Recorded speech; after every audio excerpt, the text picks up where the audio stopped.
Hello and welcome. So with Vintage Cube about to be reinstated in a couple weeks, I actually started building my own Vintage Cube, and when going through that I came across a lot of cards that I really think would add a lot if they were put into the current MTGO Vintage Cube list instead of some of the other cards they have. So this is going to be like a 3-part series of me building my cube. The first is just, these are cards I would suggest to wizards. I don't have any contacts, but I figured if I make this public and people like the ideas, maybe we can get at least a couple of these cards in the Vintage Cube so we can play with them in like the next week. The next part is I'm going to actually go over my actual Vintage Cube list and talk about all the synergies that I've built into it. So if you want to make your own, you know, it's a good place to base it off of. And then later down the road, I'm going to actually like make my cube in person and start drafting it and things like that. So just to get us started, I'm going to go through all these cards that I would like to see added to the MTGO Vintage Cube, or at least some of them. And they're loosely grouped by like archetypes. You'll see what I mean in a second. We'll get started here. The first card is Ephemerate, and this card, I know it's very popular in Pauper and things like that, but it's not the most obvious that it would be good in Vintage Cube, but Mold Drifter is still in Vintage Cube. It's insane with things like Eternal Witness. There's a lot of good end of the battlefield creatures, but it would need a little bit more help to support it. So if I was to add Ephemerate, I would also add archeomancer, because it just goes infinite. Like you play Counterspell, you play Ephemerate archeomancer. This is very similar to the Mirari Conjecture, but it's only a 1 mana card that like is also useful in other archetypes. So I think maybe doing something like this could be kind of more effective than Mirari Conjecture, just because it's more versatile and it gives other colors besides blue this powerful effect. Because like Ephemerate Eternal Witness is just green-white, and that's a really interesting synergy. And then you get Agent of Treachery. I think this card should be in the cube anyway. Like Dragonlord Silumgar was insane, and this is like that, but they can't get rid of it. And then just imagine Ephemerate Agent of Treachery and how absolutely disgusting that would be. And then kind of along those lines, I would also add Sublime Epiphany. This card is very fun and also a very insane combo with Archeomancer and Agent of Treachery. Archeomancer, Sublime Epiphany being particularly brutal, but Torrential Gearhulk's in the cube, so that would be like pretty strong as well. So that's the first kind of grouping I would add to the cube.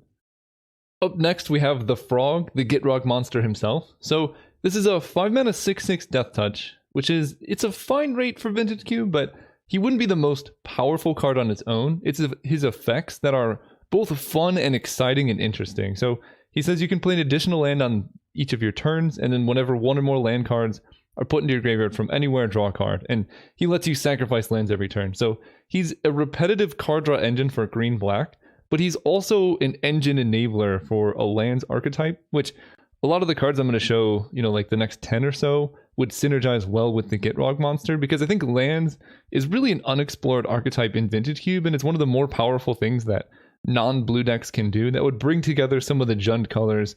You don't really see those drafted too much in Vintage Cube, and I think there's totally potential there to have some really sweet gitrog monster lands decks going on. So we're going to show him, and then there's a bunch of cards I'm about to show that synergize with him. These are the 3 major cards that I would like to combo with gitrog monster. 2 of them are quite useful in a variety of decks.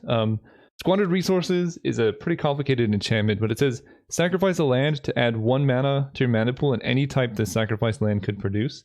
And Reign of Filth is an instant that gives your lands the ability to sacrifice. So they're similar cards. This one stays in play, which, you know, gives you more staying power. You can use this effect over many turns. But just imagine what this does. So you have like 7 lands in play. You have the gitrog monster in play. And then you cast Squandered Resources or Reign of Filth. Either one is fine. You sacrifice all of your lands after you tap them for mana. And then you get mana for each of your lands. And you draw a card. So gitrog monster, Reign of Filth with like 7 lands in play. You now have 14 mana and you've drawn 7 cards. And you could just, if you're playing Storm, go off. Or if you have like Crucible of Worlds, start replaying your lands and just get a ton of value. It's a really cool engine that gives green-black something like you could theoretically go like green-black Storm with like Tendrils, but you could also just go green-black value with things like Titiana. So when she enters the battlefield, you bring a land card back from your graveyard to the battlefield. And then when a land is put into the graveyard, you create a 5/3. So even if you don't have gitrog monster, you're not playing any Storm, you can just go Titiana, end of turn Reign of Filth, sacrifice all of my lands, get a bunch of 5/3s. I don't even need the mana from it. You just kill them with 5/3 elementals. And that's like just scratching the surface of what you can do with these cool cards. So I think just putting this engine in would be so cool. And then there's so much more on top of that we're going to build onto. cards like Elvish Reclaimer, for example, where it's a 1 mana 1/2, and you can spend 2 mana to sacrifice a land, search your library for a land card, and put it into the battlefield tapped. So again, with the gitrog monster, this is just a card draw engine with Titiana that just makes elementals. But then you can add utility lands. I'm not saying you necessarily need to add these two with Vampire Hexmage. It's just a suggestion of like really cool utility land combos that would be fun. Because like people like drafting 2-card combos. So putting this as a colorless 2-card combo, I mean, you could just run these cards in a normal deck. It wouldn't be the best, but you could. But then, you know, if you're running it in like a dedicated Elvish Reclaimer deck where you can set up this combo quite quickly, it actually becomes like quite viable. You can also run like Depth Hexmage. That's a combo that's seen a lot. But I'm just trying to like show there is a lands deck that you could make. And I'm just trying to highlight how awesome and fun it could be. So here are a few more suggested additions to, you know, fleshed out that archetype. We have Life from the Loam. So this gives you back 3 land cards from your graveyard to your hand, and then you can dredge 3 to put this back in your hand. So it's a really good card advantage engine, and it's really nice if you have, you know, something like Elvish Reclaimer or Squandered Resources we showed before. You sacrifice 3 lands, bring them back with Life from the Loam, replay them with Exploration. You just really dig through your deck to find your Thesbian Stage Dark Depths combo, your Field of the Dead, to start making zombies. Imagine you have Field of the Dead in play, Elvish Reclaimer to find it, and then you keep sacrificing and replaying lands with like Exploration, Life from the Loam.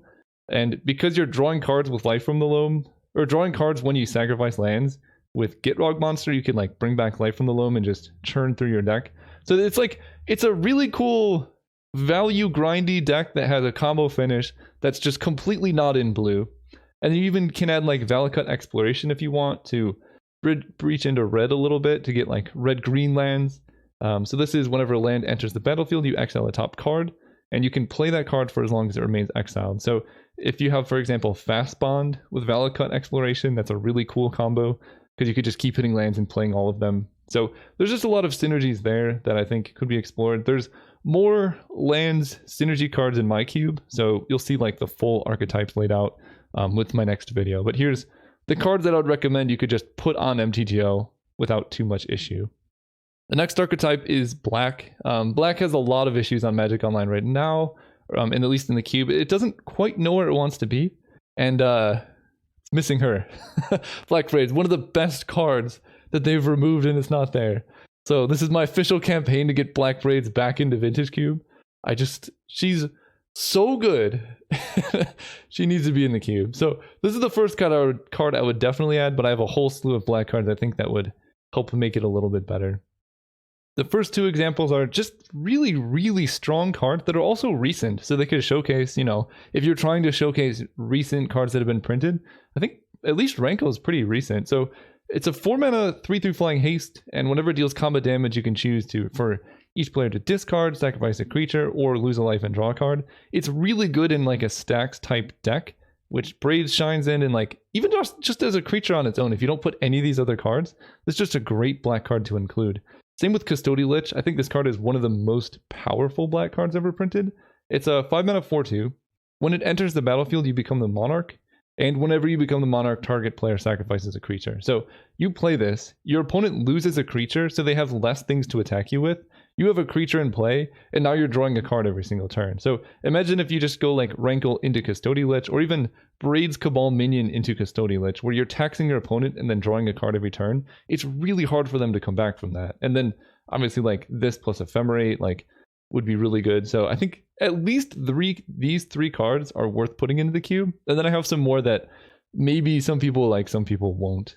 These are the black cards that I personally would include and I think would make a great addition, but I'd be understanding if people didn't want Smallpox Sinkhole being in Vintage Cube. I think Davriel is pretty safe. It's a 3 mana planeswalker that can in total make them discard 3 cards, but then also if you keep it in play, he punishes them for having fewer cards in hand. So he's a win condition, a card advantage engine, and he's great. He's not the most insane card ever, but he would be a welcome addition if you're going full stack. So him plus Smallpox plus Sinkhole, I think would be a really cool core to give black some type of identity, which is we're taxing your mana, we're taxing your resources.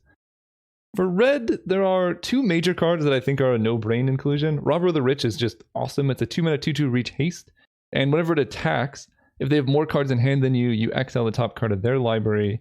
and then you can cast those cards when you attack with rogues. There are quite a few rogues in Vintage Cube, most notably in the black-red synergy, so this would make you want to play black-red more. Robber is good in an aggressive deck, but would also go well in a stacks resource denial type deck, so it's just expanding the range of the archetype aside from just like red creatures attack. I think it just adds depth.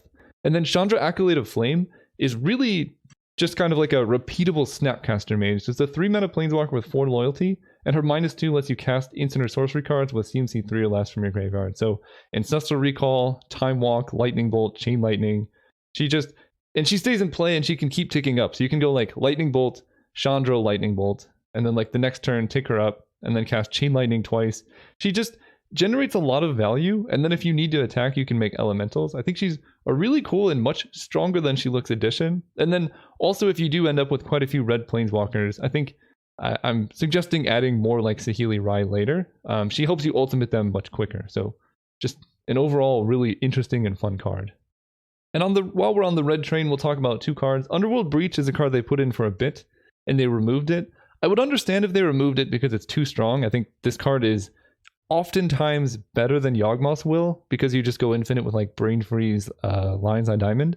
So I understand that this card might be too strong for Vintage Cube, but if it's not too strong, if the data doesn't show that, this card is kind of a no-brain inclusion because it enables so many interesting archetypes. And then Jessica's Will, I think this one should definitely be in there, as there's so many like bad red rituals like Desperate Ritual, Rite of Flame, or whatever those are. And this one can be much stronger. So we're not playing Commander, but essentially this is add red for each card in target opponent's hand. And a common line if you are starting off is to play a draw 7 or crack Memory Jar, put your opponent up to 7 cards in hand. So this is 3 mana to add 7 red in a lot of cases.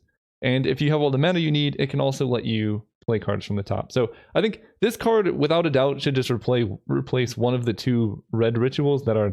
I don't even know if they're good, but this card is much, much better because it's card draw and mana, and it can go way bigger. So I think this one should just be in the cube. Here are 2 cards. I would put these in the cube, and I would suggest adding them. I think Jace, Wielder of Mysteries, has more room or promise than Doomsday because he's played in a lot more decks, but I think they would both be welcome additions. We're seeing a lot of like legacy and vintage Doomsday lists with Thassa's Oracle. And Thassa's Oracle is already in the current Vintage Cube card list, so why not add Doomsday, which is like just a natural combo. You can play Doomsday, put like Ancestral on top, play Ancestral Recall, play Thassa's Oracle, win the game. Or, you play Jace plus Doomsday, he almost wins the game with Doomsday on his own. So it's almost like a Splinter Twin type finish, but instead of being like, having all these dead cards like Pestermite, Deceiver Exarch, you have Jace Doomsday. And I think you could also find some lines for this card in like Storm, or other things, but it just, at least Jace has a lot of versatility. So I like adding these 2 cards. Next we have Saheeli Sublime Artificer. She is a 3-mana planeswalker, and whenever you cast a non-creature spell, she makes a servo. My suggestion would be to play this card instead of Young Pyromancer, most likely, but there's a lot of cards you could cut to put this in, because she does so much. First of all, making the 1/1s is great, and that's a cool ability, but her down tick is actually quite good. It turns an artifact you control into a copy of another artifact or creature until end of turn. So if you have like an Inferno Titan in play, and then if you cast a Gitaxian Probe to get a 1/1, you can just make your servo into an Inferno Titan copy and swing for a bajillion damage. Or if you have like Gilded Lotus in play, you can turn your servo into a Gilded Lotus or a Black Lotus and just get tons of mana. She's really versatile, and she gives Storm an alternate win condition. You could also just replace Empty the Warrens with her. I think that's a fine inclusion as well. She's very similar to Empty the Warrens, but just gets played in a lot of different decks. And here are 2 suggested cards that I think they're great on their own, but would also be kind of cool to play with Saheeli. The first is Coveted Jewel. It's essentially a Gilded Lotus that draws 3 cards when it enters, but then if an opponent attacks you with an unblocked creature, they effectively get the card draw and stuff. So it's a high risk, high reward, a really cool Tinker target, really fun with Goblin Welder, and it gives the mono brown archetype some interesting card draw that they didn't already have. And then there's Aetherflux Reservoir. Again, another card I think is just way better and way more fun than Empty the Warrens. It's 4 mana. Whenever you cast a spell, you gain 1 life for each spell, and then if you pay 50 life, it does 50 damage. The most natural, obvious combo with this is Bolas' Citadel Aetherflux. I just want to see someone go off with that, and that seems so fun because you're playing spells, hurting yourself, but then you're gaining the life back, and you're eventually going to start gaining more life than you spend. It just seems really cool. And then Saheeli could like make a copy of Aetherflux Reservoir, so you're gaining double the life that you previously would. Or maybe it's more than double, I'm not, it's probably just double. But like, this is a really interesting core engine that I'd like to see going on. So my suggestion would be cut empty the Warrens for Aetherflux Reservoir, because it's a similar thing where it's a Storm Windcon, but it's colorless and it does more things. Like you could play it in a control deck to gain life against burn. There's just a lot of avenues here, and I just like the risk reward of Coveted Jewel. And here I'm going to come to a couple random cards that don't really fit into any archetype, but I think are just awesome. The first is Archon of Valor's Reach. It's a 5/6 flying vigilance trample.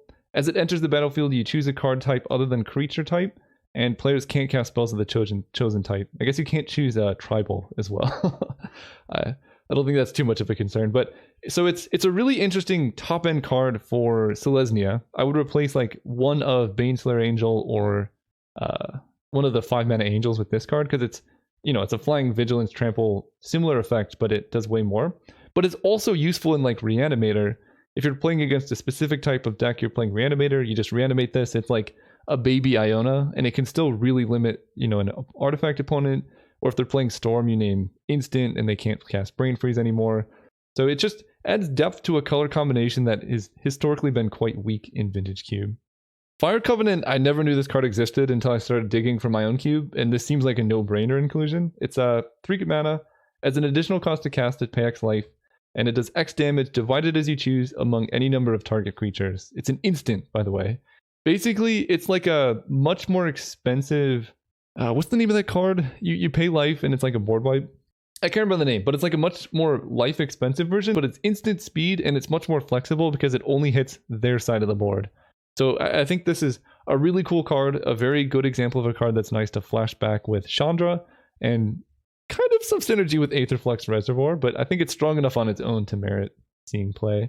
Escape to the Wilds is an insane recent print, and it says exile the top 5 cards in your library. You can play cards exiled this way until end of turn, and you can play an additional land.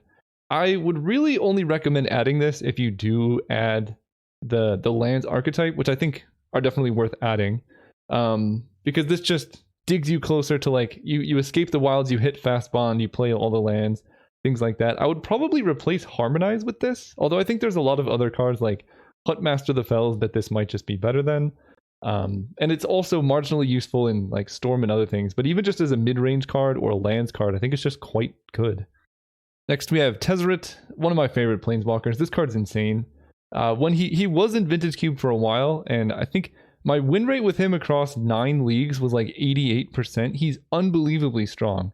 Mostly his downtick to turn an artifact into a 5/5 creature.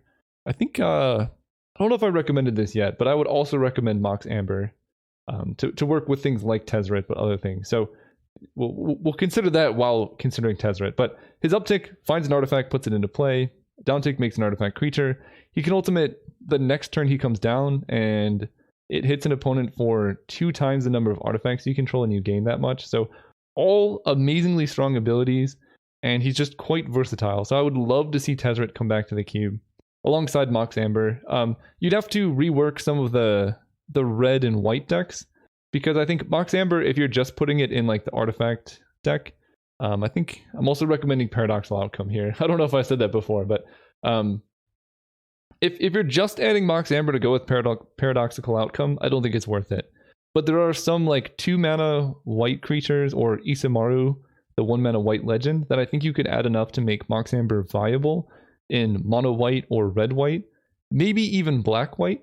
So it's good in that deck, and then it would be obviously insane in the Paradoxical Outcome Tezzeret Saheeli deck too. So I think it could be a cool addition, but out of these 3, the strongest recommendation is Tezzeret, then Mox Amber. Paradoxical Outcome is insane. Maybe too good for Vintage Cube as well, but I would like to see it at least. Next, I have 2 recommendations for lands to add. City of Traitors, I think, is a pretty cool addition that you could add. It would help the decks where you like really need to resolve a clunky 4 mana play or a clunky 3 mana play quickly without, you know, it punishes you, but if you've cast like Lodestone Golem on turn 2, I don't think you're too mad about having to sacrifice your land later on. And then silent clearing, I just mean all the horizon type lands, because I think these are quite a bit better than the fast lands in the decks that want them. Like if you're playing black-white aggro or something like that, being able to sacrifice a land to draw a card is tremendous. And if you are adding, for example, Life from the Loam and going into the land sub-theme, having some lands that you can sacrifice to draw cards would be excellent. Imagine this plus gitrog monster, right? It turns into a divination. So I think out of these two, I definitely would recommend adding some of the Horizon lands, but City of Traitors is also just a cool card I would like to see included. Force of Vigor. This is a really awesome card that gets played a lot in Vintage, and I think it would have a great place in Vintage Cube. Destroy 2 target artifacts and or enchantments. Blue gets Force of Will, why can't green get Force of Vigor? It's a very strong card. It would give green and other non-blue colors answers to threats at instant speed, even if they're tapped out. I think this card's very strong. It should be in there. You could replace I think Nature's Claim is good, but you could replace Nature's Claim with it. Maybe you could replace Beast Within with Force of Vigor. Something like that could make sense. And then lastly, my favorite card, Dream Halls. I would love to see a Vintage Cube that has Dream Halls in it. In my cube, I'm running Dream Halls with some ambitious cards like some Ultimatums, alongside Pyromancer's Goggles. So again, I will be posting my full cube list in a couple days, and I'll go through all the different synergies that I have and what cards I cut to fit all the cards I'm recommending herein. So definitely check for that. But just on its own, Dream Halls is sweet. You can cast Dream Halls into Thousand Year Storm and things like that. And it's a bit risky because it lets your opponent have the effect too. But this is unlike Show and Tell, where this effect only allows your opponent to play instant if you're not winning the game immediately. So I think Dream Halls into a draw 7, just play your whole deck and then kill them, cast Time Walk before they can do anything, is a really cool avenue. So especially in leagues where Show and Tell is much riskier, I would recommend just swapping Show and Tell for Dream Halls, because it's a similar type of effect, but this one at least has a lot more playability to it. It doesn't combo with the Eldrazi though. And then the last card to combo with that is Echo of Aeons. Another cool draw 7 you could add. Not the most necessary, but if you are playing Dream Halls, this is the perfect combo with it. Discard this to cast something else. Or cast this, draw 7, and then flash it back, draw 7 more, and just go through your whole deck. So that's my last 2 cards. If you liked any of these suggestions, there's going to be a list of all the cards that I recommend down below. Please somehow find a way to get in touch with Wizards and tell them that you want these cards in the cube. And then I'll show my full cube list. So if you want to see an example of kind of an ambitious cube, but I think maximizing fun over necessarily power, I'll be showing my cube list very soon. And I did a draft of my cube list with some of the people in my Discord. So that'll be kind of fun to watch. Thank you guys so much for watching, and I'll see you guys soon.